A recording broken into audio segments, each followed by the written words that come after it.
Salut, c'est Alexis, je suis le fondateur du Cercle des Ops et j'ai envie de te dire quelques mots sur ce projet qui me tient beaucoup à cœur et que j'ai imaginé pour aider les personnes qui se sont formées aux outils no-code tels que Make, Zapier, Notion ou Airtable à progresser. Parce qu'on le sait, même les meilleures formations du monde ne vous donneront pas énormément d'expérience, même si elles sont vraiment par la pratique, comme les formations de contournement par exemple.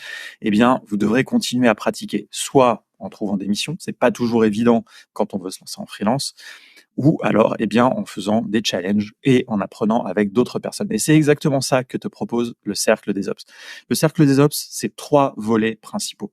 Premier volet, la bibliothèque de challenge. 30 challenges imaginés vraiment sur mesure par moi-même, mais sur la base de choses que j'ai vues dans des entreprises, dans des missions, c'est des cas réalistes que j'ai bien préparés. Donc, tu as un bon brief qui t'attend pour t'entraîner.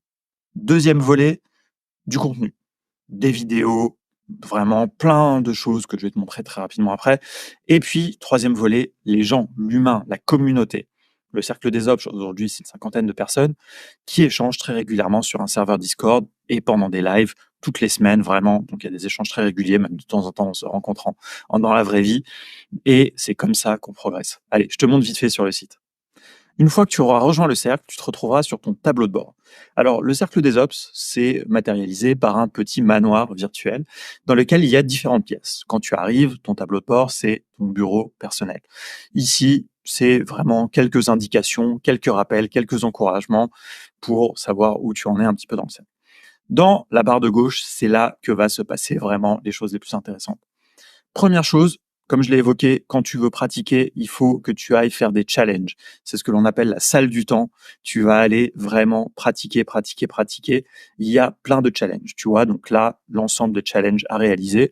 Voilà, tu peux les regarder, tu peux mettre pause très rapidement si tu veux voir un petit peu. Il y a 30 challenges, ils sont tous très intéressants.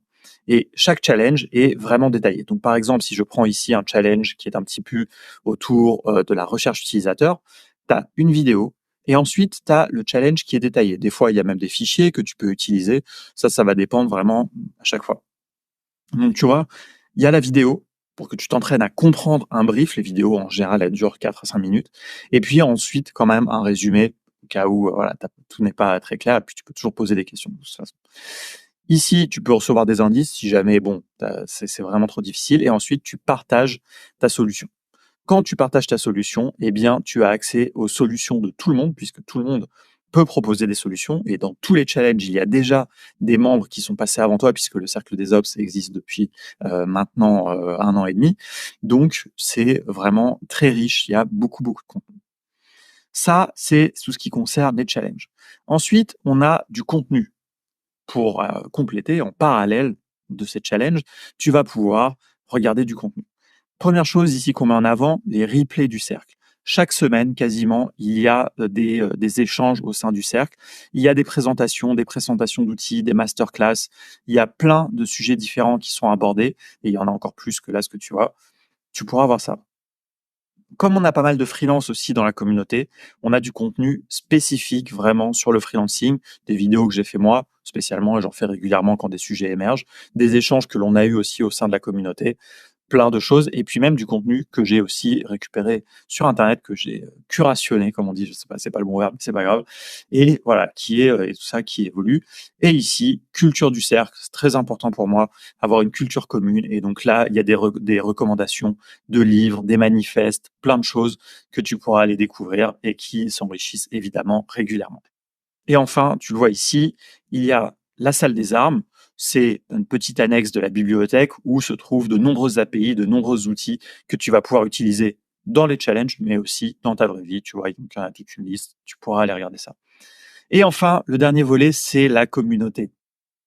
La communauté, eh bien, c'est l'ensemble des participants du Cercle des Ops, les membres de cette communauté qui font les challenges et qui ensuite peuvent rejoindre la communauté. Il y a un petit défi, une petite contrainte. Il faut réaliser au moins 3 challenges avant de pouvoir participer aux échanges en live.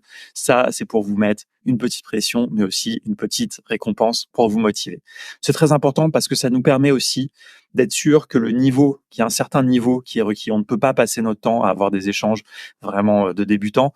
Et le but, c'est vraiment de nous tirer vers le haut, d'aller beaucoup plus loin. Donc, on a des échanges de assez haut niveau, de qualité. Donc, voilà, il y a cette petite contrainte. Il faut se former avant le cercle. Dans le cercle, on est un petit peu d'ailleurs quand on arrive dans l'antichambre. Donc, on doit passer un petit peu de temps à faire au moins 3 challenges. Après, on peut en faire beaucoup plus, évidemment. Et ensuite, on accède un petit peu au dernier volet, le troisième volet, la communauté, où là, eh bien, ensuite, on est tous ensemble sur un serveur Discord. Je te montre. C'est le dernier volet du cercle, c'est le serveur Discord. Ça vient compléter la plateforme, évidemment. Et puis ensuite, on a des échanges qui sont en live à travers Discord et des fois sur Google Meet pour pouvoir faire les enregistrements. Et donc ici, tu vois, il y a plusieurs channels, il y a des forums ici pour poser des questions, où il y a des annonces où on partage les replays, on discute sur les replays des lives qu'on a fait parce que tout le monde ne peut pas toujours y assister. Donc comme ça, on peut en discuter après. Ici, on a les salons. Voilà, il n'y a pas énormément de salons pour éviter de trop disperser les conversations. On discute en live et on a même des projets. On a par exemple un projet ici, projet client idéal, qui est un projet un petit peu secret, mais que bientôt on va pas bientôt parler, où on crée des documents à destination des clients pour aider les freelances no code. Ici, on discute des challenges, il y a des notifications et des salons vocaux dans lesquels on se retrouve très régulièrement. Voilà, j'ai fini cette petite introduction, cette petite passage en revue d'un petit peu de tout ce qu'on fait dans le cercle. Il y a encore vraiment bien d'autres choses, c'est surtout dans les échanges qui se passent vraiment des choses hyper vivantes et c'est hyper cool. Si tu as des questions, n'hésite pas. Vraiment, je suis toujours disponible, que ça soit sur LinkedIn, sur le Slack de No Code France, en message privé, où tu veux. Vraiment, moi, j'espère que l'on te retrouvera dans le cercle parce que je pense vraiment qu'on mérite tous de progresser tous ensemble pour atteindre nos objectifs, que ce soit de devenir freelance, que ce soit de trouver un poste. Et on est vraiment, il y a beaucoup d'entraide. C'est important, c'est difficile d'être seul quand on se confronte à de la formation sur des outils techniques. C'est ce que le cercle propose. Allez, à très bientôt.